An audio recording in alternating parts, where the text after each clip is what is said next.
did not conceive of any Swaraj in which the workers and the peasants had no hand in the administration of the state. Despite Gandhi's desperate pleading, Bhagat Singh, Rajguru and Sukhdev were executed on the eve of the Karachi Congress. The Karachi Congress, convened under the shadow of Bhagat Singh's execution, truly represented the temper of the country at the moment. As Gandhi arrived, the demonstrators greeted him with black flags and shouts of "Down with Gandhiism" and "Long live Bhagat Singh." Gandhi received them sweetly and smilingly accepted the black flowers, and their indignation completely subsided. The Congress had a strong contingent of Khudai Khidmatgars, servants of God. They had played a conspicuous part in the civil disobedience movement in the frontier province under the leadership of Abdul Ghaffar Khan, called Frontier Gandhi. At the Congress, the awakened spirit of the people was very much in evidence. It adopted a charter of fundamental rights embodying Gandhi's 11 points and a few more introduced by Jawaharlal Nehru, enumerating civic liberties, universal adult suffrage, free and compulsory education, and nationalization of key industries, and stressed the secular character of the state. Thus, the Congress took a step in the socialist direction to lessen the burden of the poor. The Congress session marked the pinnacle of Gandhi's popularity and prestige with the people. The Congress ratified the Gandhi-Irwin Agreement and appointed Gandhi as the sole Congress representative at the Round Table Conference. The colors of the national flag were changed at Gandhi's instance. White, green, and red were replaced by saffron, standing for courage and sacrifice, white for truth and peace, green for faith and strength. The spinning wheel represented the hope of the masses.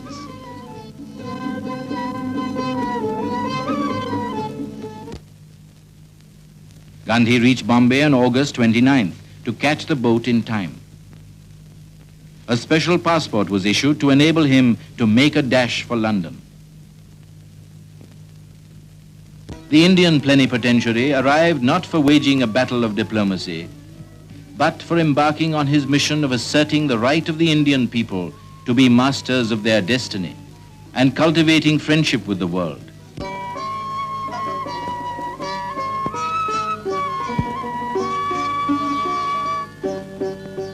Accompanying Gandhi were two fellow delegates, Sarojini Naidu and Madan Mohan Malaviya.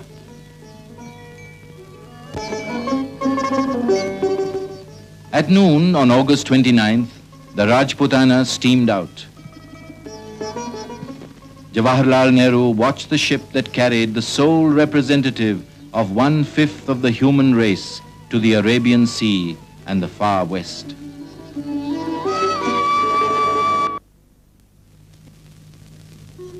Gandhi was in the best of spirits during the voyage. Riding the pitching seas like a veteran mariner, he selected for himself a corner on the second-class deck where he spent most of the day and the whole of the night under the canopy of the starlit sky.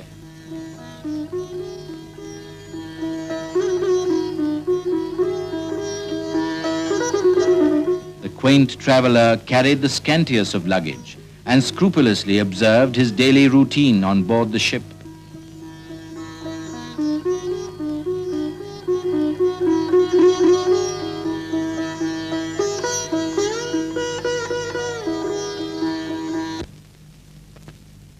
After a weary voyage of 1,660 miles, daylight broke over the rock-crested shores of Aden.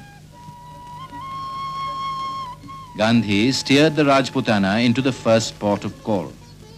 "I hope I do not capsize the boat," he remarked as he turned the wheel.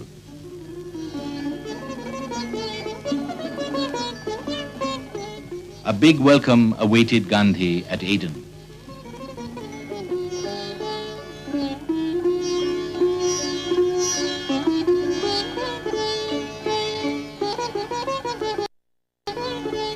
He arrived at the citizens' meeting to receive an address of welcome and a purse. In his first public speech outside the Indian subcontinent since 1914, he declared that India did not stand for isolated independence. 1/5 of the human race becoming free through non-violence and truth can be a great force of service to the whole of mankind.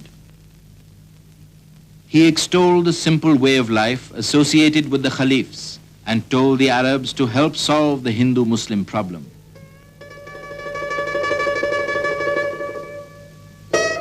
As the ship was gliding through the Suez, messages of welcome from the Egyptians poured in.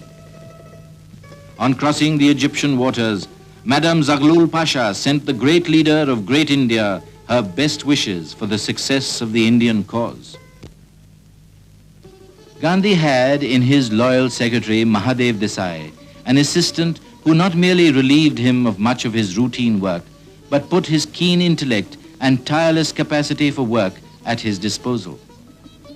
Mahadev's devotion to Gandhi was complete, and Gandhi's affection for him deep and unbounded.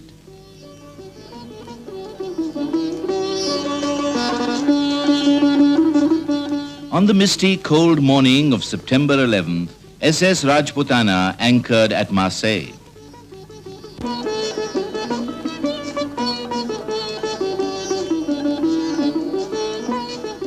When the spiritual ambassador of India alighted on the soil of war-weary Europe, he was hailed with shouts of "Vive la Gandhi!"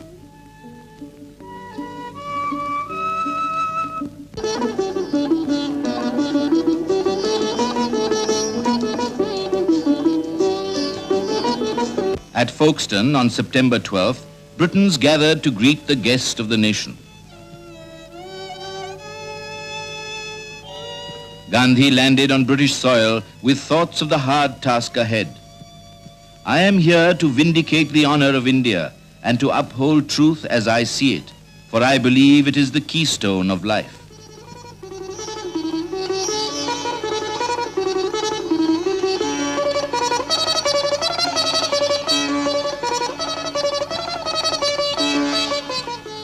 Gandhi had accepted Muriel Leicester's invitation to stay at Kingsley Hall, a centre dedicated to the slums of London. The members of every section of Bow assembled outside Kingsley Hall to welcome Gandhi.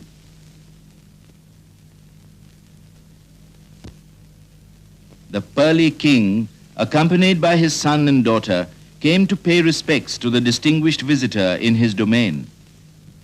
Gandhi greeted the costermonger royalties who offered him their best oranges. Take the orange, yes. Thank you, thank you, thank you. I take only one, I take two. Kill.